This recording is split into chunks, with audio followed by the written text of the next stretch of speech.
Krakoa's Marauders joined the King in Black event for a special one-shot, very much an extended issue of Marauders with series writer Gerry Duggan, joined by excellent art from Luke Ross and Carlos Lopez. Today I'll answer, how does Marauders tie into what's happening in the King in Black event? What are the rules for humans on Krakoa again? Perhaps we need a reminder how Magneto might be the best public relations manager on the Quiet Council, and perhaps understand government and global politics the best of the bunch, and theories and predictions for things to come. Hey everybody, I'm Dave Busing, founder and editor-in-chief of comicbookherald.com. You are listening to Krakin Krakoa number 154.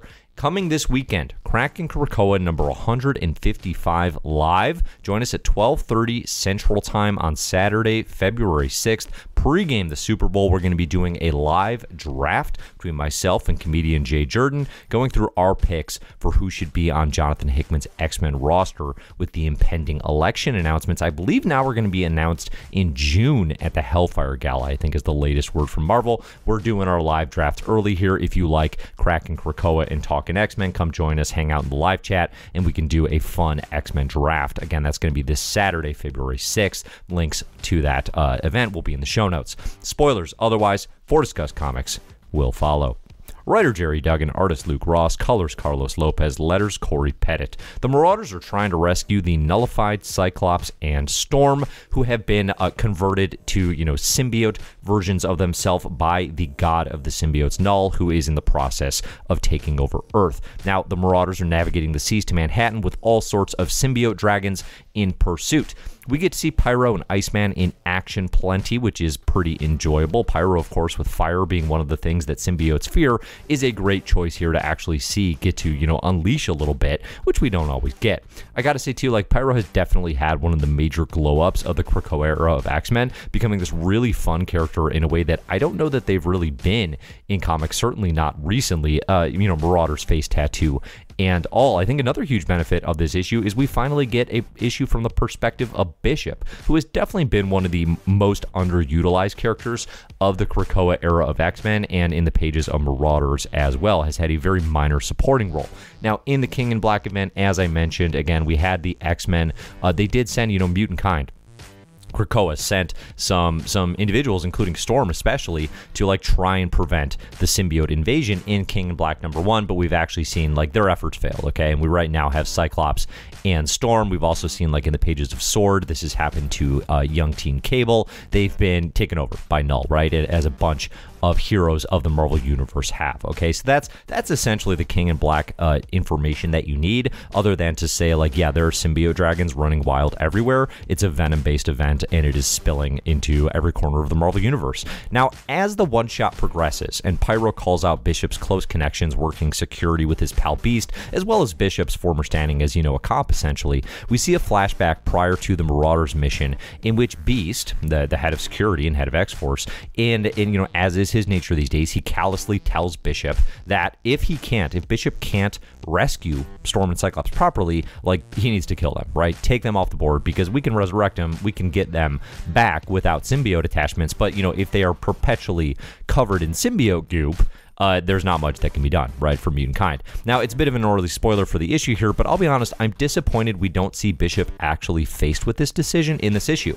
The Marauders get derailed pretty quickly, as we'll see, and it would have been a really interesting test of where Bishop's at as a character right now. The 90s Jim Lee favorite, Bishop character, had a pretty rough 2000s, especially late 2000s, often in the role of an obsessed assassin during the Cable Hope Summers, hopping through time days, right? Bishop was kind of this deranged murderer, or at least, was written that way for a long time. So where's his head at now? He's obviously listening to Beast. He's making him say the words you need to kill Cyclops and Storm if they can't be freed from the symbiotes and rescued. But would Bishop actually do it? It's an interesting question. He has loyalties here as the Red Bishop of the Hellfire Club. He has loyalties kind of working security with X-Force, even though he's not a part of that unit.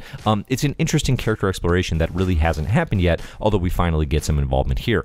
Now, the Marauders, like I said, they get derailed pretty quickly. They go and save a ship ship, sending out an SOS, of course, being attacked by symbiote dragons. They are under duress, but, you know, the Marauders, Bishop especially, he discovers the cargo is not what the ship captain says it is, says it's olive oil, but instead it's human smuggling, okay? And there's a bunch of humans in this sinking ship. Now, to the earlier point about Bishop's character, when faced with rescuing refugees from drowning or prioritizing the mutant mission, which is their focus, right? They need to get to Manhattan to get to Storm and Cyclops. That is priority number one. That is the only thing that Krakoa and, let's say, the Quiet Council really cares about here. Bishop clearly chooses the human reaction and opts to save lives instead, okay? This is good, I would say. There's an empathy here, and we're going to talk a little bit about this. The empathy that the Marauders show as a unit towards humankind. Again, like Krakoa kind of has this era and potential perception of being like this very isolated, you know, mutant state that has absolutely nothing to do with humankind, but that is not necessarily the case for a lot of these former longtime X-Men. So while Lockheed battles symbiote dragons above the ships, Captain Kate decides what to do with the ship's crew that was transporting this human cargo and would have left them to drown. Now, Duggan does a nice job here, I think, considering where and when mutant empathy extends to humans, those who have persecuted mutants for so long, right? Empathy and rescue still very much applies to humans in distress, but their betrayal or active cruelty is met in kind with abject hostility, if keeping in mind their lives are still spared, right? The Marauders are not actually murderers. So Kate has Iceman walk the crew through a Krakoan gate to the desert, a day's walk to civilization. Bobby does leave them some ice cubes for water after thinking about it for a moment, which is a fairly nice touch. But again, like, it's not like, you know, mutant kind in this Krakoa, it's not like they're not punitive. And honestly, like, leaving a ship's crew that left a bunch of refugees to drown in the desert it's not like that feels super Krakoa specific. Like, that feels like a thing the X-Men might have done in the past as well. But again, I think it's a nice sort of distinction on the dichotomies of empathy that are extended by mutant kind here. For me, the absolute most nauseating yet thought-provoking part of the issue was the revelation that the refugees are terrified of landing in America. They want to go to Canada instead. Now, as an American, it's beyond depressing to me to see that our nation is no longer viewed as a safe haven or a beacon of hope, but certainly I don't disagree with the point Gerry Duggan is conveying, which is, of course, that America has been anything but receptive and open to refugees over the last 4 years. I mean, frankly, regardless of your opinion on the correctness of that is the factual reality, is that is not what our nation is right now. It is not a safe place for refugees, for immigrants. And what this does in the comic is it sets up the need for Kate and the Marauders to find a home for these refugees. P.S. Shouts to Lockheed for continuing to roast symbiote dragons while this complex ethical dilemma is sorted. Like, Lockheed takes care of all the symbiotes while we're sort of navigating kind of this heart-rendering moment of what's going on, and Kate and the team deciding what they can do with all of these human beings. So Kate grants the humans amnesty on Krakoa. You know, she goes well above and beyond her actual power in doing that, but then after connecting telepathically with Emma Frost, who's near Magneto at the time, clearly that won't work, right? As Krakoa is not for humans. Again, like, I think, you know, Kate saying like, oh, like, we can just grant them amnesty, bring all these humans onto Krakoa. Again, like, that is not allowed, okay? Krakoa is not for humans, and a vote in the Quiet Council would all but assure a no, okay? So this was kind of interesting to me, because initially when she said like, okay, I granted them amnesty, we could just put them on Krakoa for a minute, I was like, well, maybe. I don't think that would actually fly, right? Magneto especially is like they're going to come to what island? Are you kidding me? And the Quiet Council, like, who on the Quiet Council would vote for this right now? Okay, you know, like Emma, Kate, maybe Storm, Jean's off already, right? So you have a lot of individuals. You know, Nightcrawler probably extends the sympathy. It is kind of interesting to like go down the line and think through, like, would they actually allow this humankind on the, like, even like, I don't know, even like a Nightcrawler and a Storm, like, would they say this can be Krakoa's role? I think that would be an interesting dilemma to have that conversation, but it's not going to get there because they're like, no, that will never fly. Instead, Emma Frost and Magneto suggest Kate use Island M, which we saw Magneto acquire, you know, historically, right? And like is a current safe space, essentially, that is outside of Krakoa for temporary asylum prior to finding permanent homes for the rescued people. It's a nice workaround to, you know, get them essentially a place that they can go.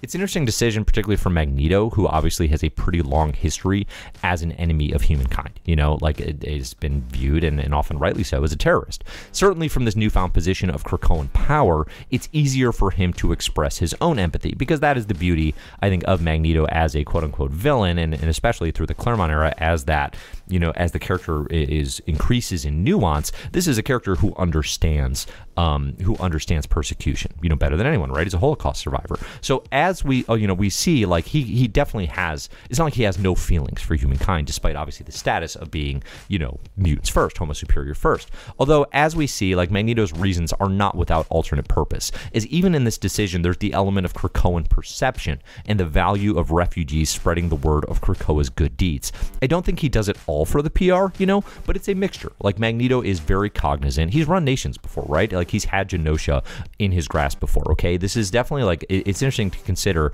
of the individuals on the Quiet Council, who among them actually understand this business of nation building. Professor X is like the head, right? He's kind of the leader, but Professor X doesn't really get it. He's a very smart person, obviously, and like we haven't gotten a lot of digs into Professor X's thinking. There's so much talk about like, where's Moira? What's she doing? What's she thinking? Which I'm very interested in, but I'm also really interested in that from Professor X's perspective, honestly, because like post-House and Powers, we're not getting a heck of a lot of that, But otherwise, you get on the Quiet Council, like, who has the sense of like what Krakoa should be, how they should be perceived in the world. Magneto's going to be a leader on that for sure, and he understands here, saying many stories will be written of Krakoa's might, but you may tell one of her mercy. Word's going to get out of what they've done. This is good for Krakoa, okay? This is good for their perception in the world. So all in all, like, this Marauders King in Black tie-in, again, it's one of those things where it's like, this is a tie-in to a major event. It's a one-shot. It's, like just this kind of one-and-done type deal.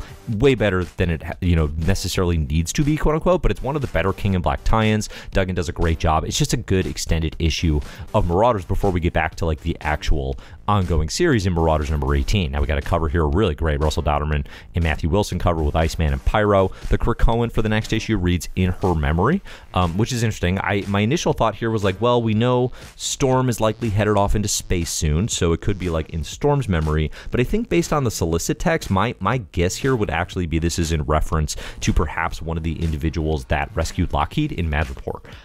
Perhaps they are killed, perhaps Pominus Verendi captures them or something like that, and it becomes a vengeance mission, and in her memory, in her honor kind of mission for, again, like another human on Madripoor. So let me know your theories, your comments, your thoughts here on this King in Black tie-in, on the event as a whole, what you think of Marauders, where we're going. I definitely want to hear in the comments on the YouTube video.